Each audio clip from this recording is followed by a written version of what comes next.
తిరుచానూరు శ్రీ పద్మావతి అమ్మవారి కార్తీక బ్రహ్మోత్సవాల్లో మూడో రోజైన శనివారం ఉదయం ముత్యపు పందిరి వాహనంపై ఆదిలక్ష్మి అలంకారంలో అమ్మవారు భక్తులకు దర్శనమిచ్చారు. ఈ అమ్మవారి వాహన సేవలో భక్తులు అడుగడుగున కర్పూర హారతులు సమర్పించి మొక్కులు తీర్చుకున్నారు. తెల్లని చల్లని ముత్యపు పందిరిపై ఊరేగుతున్న అలివేలు మంగను సేవించిన భక్తులకు తాపత్రయాలు తొలగి కైవల్యం చేకూరుతుందని విశ్వాసం. ఈ వాహన సేవల్లో పెద్ద జిఆర్ స్వామి, చిన్న జిఆర్ స్వామితో పాటు TTD EO J Syamala Rao, JEO Veerabrahmam, ఆలయ deputy EO Govindarajan, AOSO Satish Kumar తదితరులు పాల్గొన్నారు.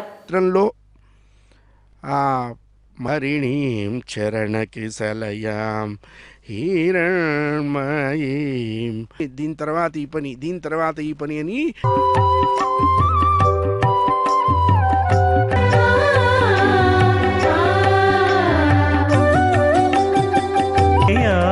ఎటువంటి విలాసిని ఎంత జానై చెలువా తృణాయ మేనే త్వత్కర భగవదోత్తదికైకసింద రామానుజత్తరుణ మాతాపితాయ పదయత్తనయా భవదేర్వమారక్క ముందే అమరే ఎటు సింగారింతవమ్మ ఈ ఇంటిని ముట్టిని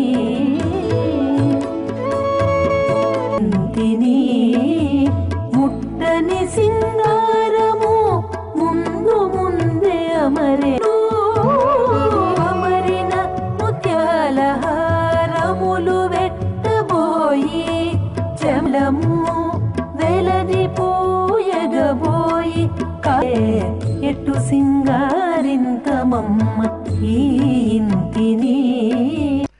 పటాటోపం కింద ఆ తల్లి అతి కోమలమైనటువంటి ఆ శరీరం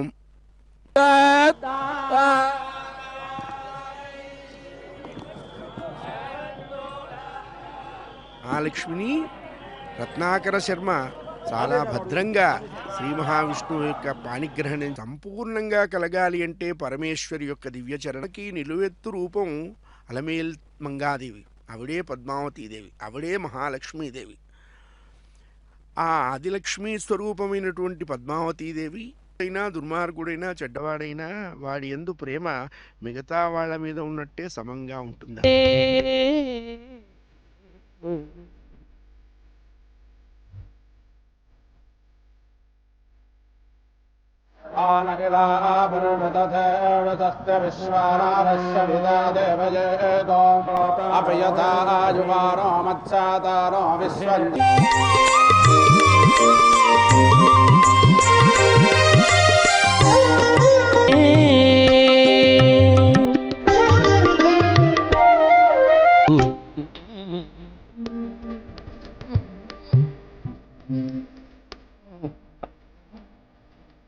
స్వార్థరహితులు, నిస్వార్థ సేవా పరాయణత్వంతో ప్రకాశించేవారి యందు ఎప్పుడూ మహాలక్ష్మి వస్తూ ఒక్కటే. మరి ఇన్ని అవతారాలు ఎందుకు ధరించింది ఆ తల్లి అంటే, జీవులు వాళ్ళ యొక్క ఉపాసనా యోగ్యతల వల్ల ఈశ్వరి ఇన్ని రూపాలు ధరించింది. ఎందుకు ధరించింది అన్నారు, జీవులని ఉద్ధరించడం కోసమయ్యా. తల్లి ఒక సమయంలో చిన్నపిల్లవాడికి తల్లిగా ఉంటుంది కత్తే.